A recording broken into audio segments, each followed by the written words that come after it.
လောကလူတွေကကိုမြင့်ချေကိုမမြင်ဘူးဆိုတာလို့ကိုအပြစ်ကိုတော့မြုပ်ွယ်ထားကြပြီသူများအပြစ်ကိုသာဖော်ထုတ်နေတတ်ကြတယ်ပေါ့အဲ့ဒါမှားယွင်းခြင်းတရားပဲဒါကြောင့်မို့လို့ရသော်ဗျာကိုအပြစ်ကိုသာကိုစဉ်းစားဆင်ခြင်မှာသူများအပြစ်တွေကိုသွားမချိပါနဲ့သူများအပြစ်တွေချိခြင်းအပြင်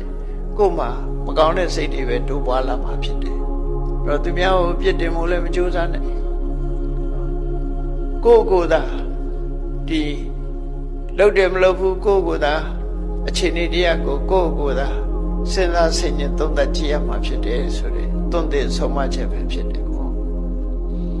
အဲ့ဒါလေဆွဆွမြဲမြဲမှတ်ထားပြီးတော့သူများအပြစ်ကိုတွေးမိတာနဲ့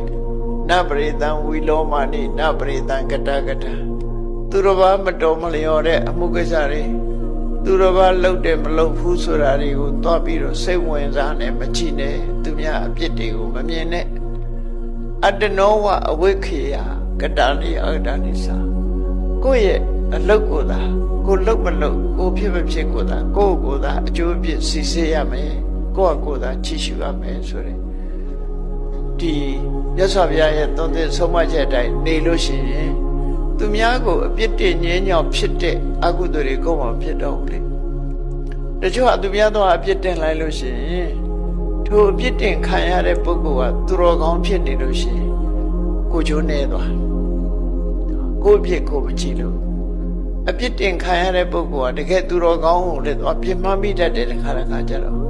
ကိုမကြိုက်တာကိုကြည့်ပြီးတော့သွားပြီးတော့ပြစ်မှားတတ်တယ်အဲ့ဒါလို့ပြစ်မှားလိုက်တာနဲ့တပြိုင်နက်ကိုမှအပြစ်ကြီးတစ်ခုဖြစ်သွားဒီနေ့ဥက္ကသေနတထေ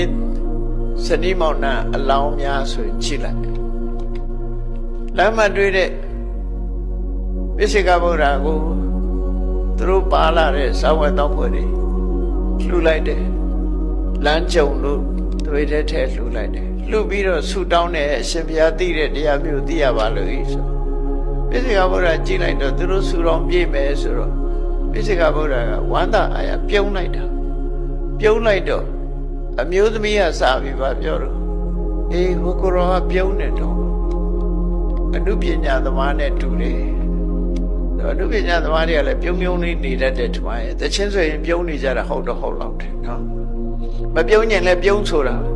အခုခေတ်တော့အနောက်တိုင်းကဟာတွေလာဘယ်ဟာတွေတူခေါက်တဲ့မဲရွယ်ကြီးတွေဆိုတာလည်းတွေ့နေရတာခါတယ်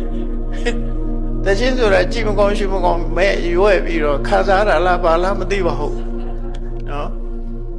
ဟိုဗမာအငိမ့်နေပါလေကရင်တော့ပြုံးနဲ့ကတာတွေတွေ့ဘူးပါတယ်အခုအနောက်တိုင်းသချင်းတွေဆိုလို့ရှိရင်မျက်နှာကရှုံပွားပြီးတော့ခါတယ်စိတ်ခံစားချက်မှုပေါ်အောင်ဆိုရတာလားမသိဘူးဘာတွေဆိုရတော့မသိဘူးနားလည်းမလဲဘူးသို့တော့မျက်နှာအမူအရာကြည့်ရင်တော့ပြုံးတာမဟုတ်ဘူးသိချာနေတယ်ရှုံမဲ့ပြီးတော့ခါတယ်ကိုဆိုတာတော့တွေ့ရတယ်နော်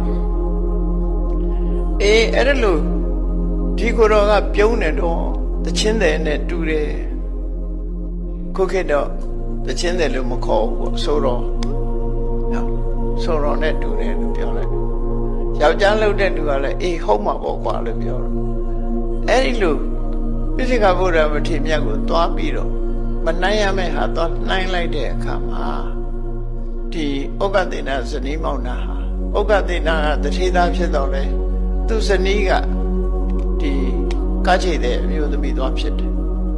တော့ကားချိတ်တဲ့အမျိုးသမီးကိုတွေ့ပြီးတထေသားကလည်းကားချိတ်တဲ့မှနောက်လိုက်သွားတယ်အဆင်မျိုးဖြစ်သွားတယ်ထောက်ခံလိုက်တာနော်ထောက်ခံလိုက်တာနဲ့ပါသွားတာတထေသားကတထေအိမ်ပေါ်မနေရဘဲနဲ့ကားချိတ်တဲ့ဘုရားရောက်သွား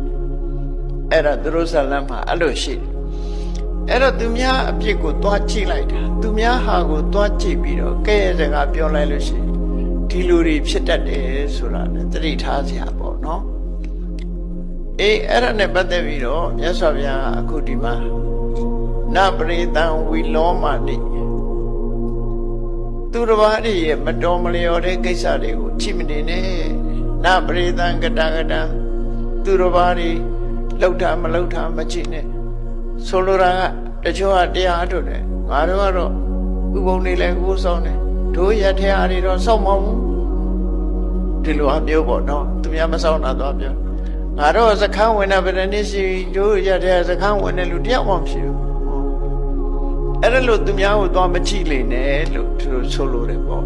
အတ္တနောဝအဝိခေယကတဏိအကတဏိစာကိုလုထာဝဲကိုကြည့်ပြီးတော့ကိုပဲ